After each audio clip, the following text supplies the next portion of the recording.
பாருங்கள், 2 பேரும் ப்ரூவ் பண்ணிட்டாங்க.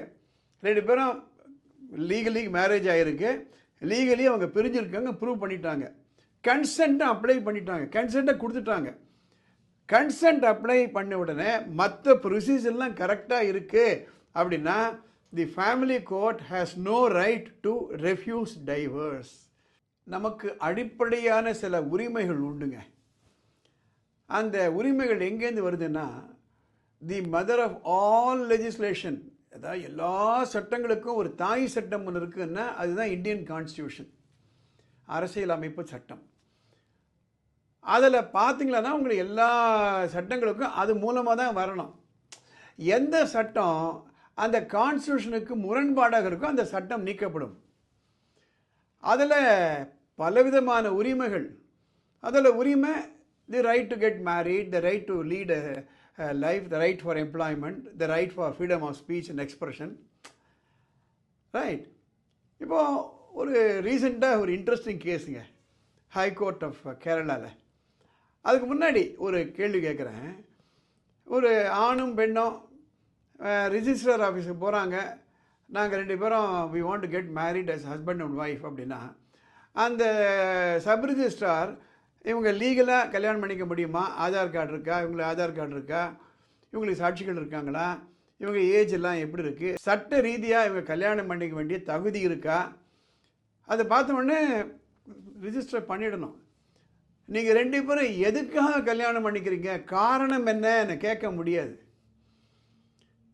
அந்த பேப்பர் ஒர்க்லாம் கரெக்டாக இருக்குது, இது ஃபோர்ஸ் பண்ணி கல்யாணம் பண்ணிக்கல என்று ஆயிடுத்தானா அந்த சட்டத்துக்குள்ளே அவங்களுக்கு அந்த கல்யாணத்தை பண்ணி கொடுத்துடணும்.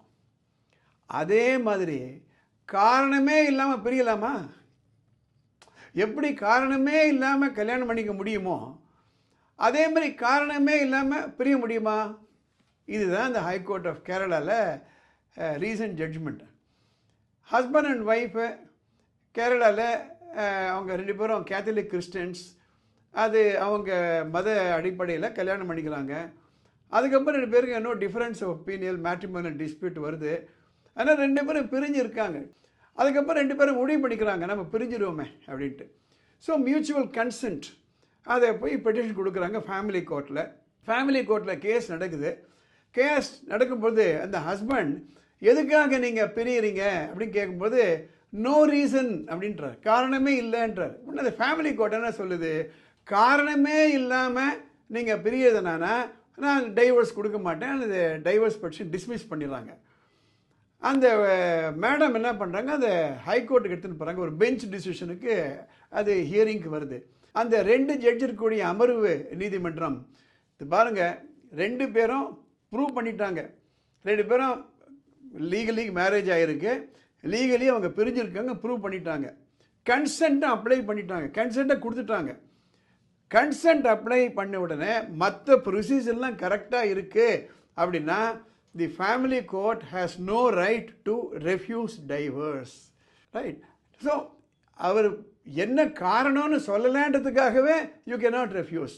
ஏன்னா even in the front of court 2 பேரும் ஆமாம் வி வாண்ட் டு செப்பரேட் சொல்லிட்டாங்கன்னா பிரிஞ்சிடணும்.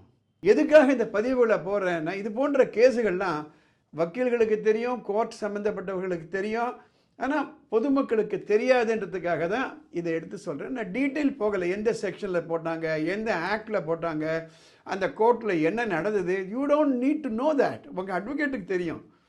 அதனால தான் இந்த சாராம்சத்தை உங்களுக்கு போடுறேன். இந்த பதிவு உங்களுக்கு இன்ட்ரெஸ்டிங்காக இருக்குது, பயனுள்ளதாக இருக்குன்னா கமெண்ட் பாக்ஸில் போய் கமெண்ட் பண்ணுங்கள்.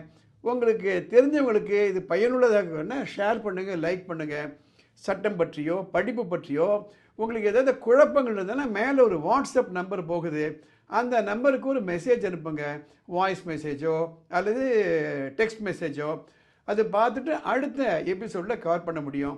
இந்த சேனலுக்கு சப்ஸ்கிரைப் பண்ணுங்கள். இந்த பதிவுகள் எல்லாம் வானமே எல்லை அறக்கட்டளையின் சார்பாக நான் ஏற்றிட்டு வரேங்க. அடுத்த எபிசோடில் பார்க்கலாம்.